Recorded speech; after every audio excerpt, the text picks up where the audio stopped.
Hi friends, పండగ లేదు ఏమీ లేదని చూడు. ఫార్మర్స్కి ఇట్లా ఉంటుంది కష్టాలు. పండగ అనుకోకూడదు, ఏమీ అనుకోకూడదు. చూడు, రెడీ అయ్యామా, వచ్చామా, తోటలోకి చూసామా, వాటర్ పెట్టామా, ఎంజాయ్మెంట్ ఇట్లా ఉంటుంది విలేజ్.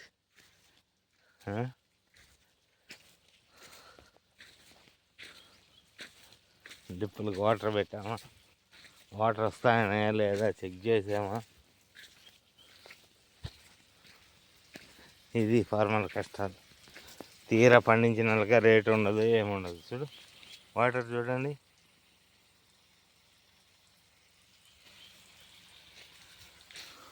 అయినా కానీ మనం చూడాలి, ఏం చేద్దాం. హతవేది ఫార్మర్సే. ఫార్మర్స్కి గుర్తింపు లేదు.